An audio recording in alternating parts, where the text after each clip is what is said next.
Bill Doyle, Worcester Telegram. Isaiah, can you just tell us, were you running on adrenaline today, and just what time did you get in, and did you get any sleep last night? I got in at 4 in the morning, so I mean it was tried to get as much sleep as I can on the flight, and then when I got home this morning. But I mean it was tough, but it's the playoffs. There's no excuses. I decided to play, and I just tried to give it all I got for my team, and we came out with the win. Isaiah, Taylor Snow, Celtics.com.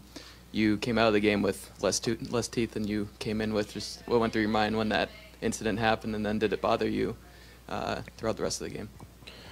No, it just bothers me to talk. My tongue goes right through my tooth. So I've never had dental problems, so this is new. I've always had teammates that I will always clown them about their tooth being out. Now I'm one of them, so hopefully we can replace it as soon as possible. Al, over here on your right, Paul Flannery, SB Nation. What happened to start the game when you guys got down to a 16-0 hole, and then how'd you guys get out of that? How'd you unlock that? You know, they came out really aggressive. You know, they hit us first, and they had good rhythm, and I feel like Coach made some changes, and Isaiah got us going a little bit, and then Kelly came in and was huge for us. I feel like he made some big plays, and just the way that he played in the first half really helped us when we were hurting to score the ball. We were struggling, and we were able to weather the storm a little bit and got it going, closed the gap in the second quarter, and then just kept it going. Isaiah, Mark D'Amico, Celtics.com. Sorry to ask you a question. I kind of feel bad right now. But why doesn't adversity affect your team? I mean, it has at some points this season, but we always continue to just keep going. We know it's not going to be, I guess, peaches and cream all the time. And we've always played with our backs against the wall. So tonight we definitely didn't want to be down 16-0, but it happens, and we locked in even more. We settled down, we executed on offense, and we got stops. That's how we got back in the game. Sharp Blakely. Sorry. Nope. Steve, sorry. Isaiah, Steve Belpet, Boston Herald. Al, a lot of what he did during the year didn't necessarily translate to stat sheet. It's showing up there more. How are you guys doing that, and how much of a help is that for you to have a guy like him in the fourth quarter to take pressure off? It's a lot of help. I mean, there's times throughout the game where I don't even bring the ball up. We let Al do it because we know he's going to make the right play. He has a high basketball IQ, and I've said it since day one. Even if he's not scoring the ball, even if he's just out there, he allows everybody to be their best. He spaces the floor. He knows where guys are going to be, and on both sides of the floor, he's a really high-level player. And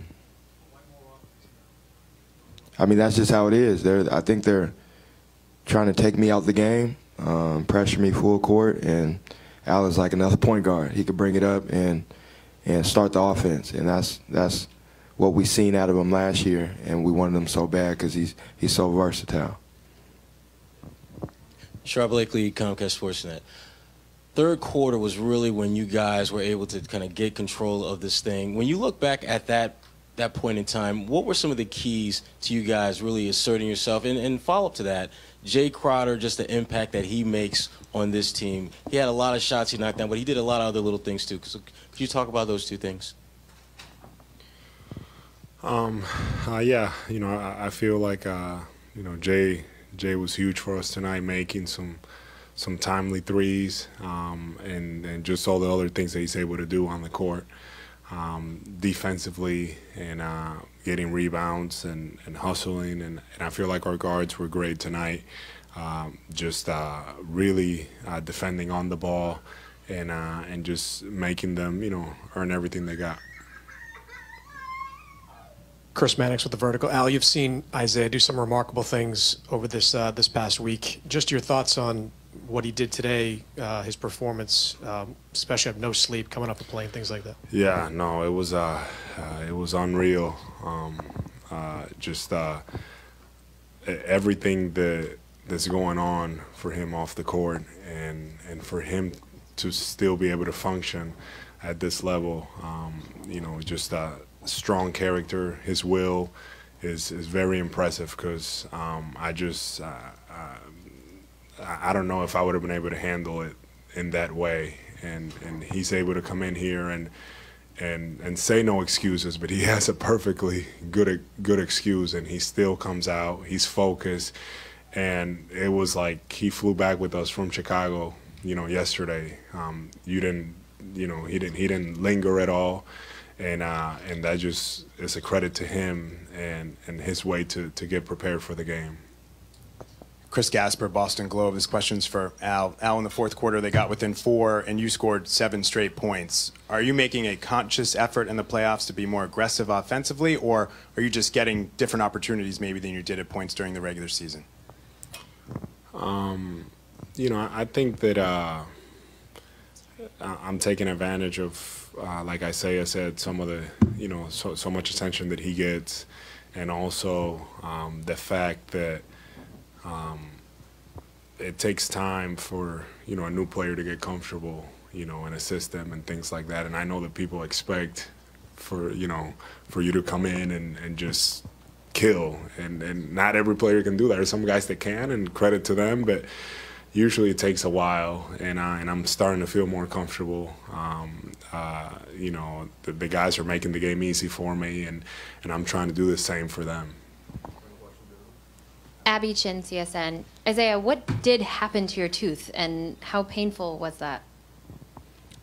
I was going for a steal, and I think it was Porter. His elbow just hit me, and he came out. I mean, I've taken 1,000 hits like that, and my tooth never came out. So, but I always say pain is temporary. We're worried about it when the time comes. Yeah, it went back in, then it came back out. So.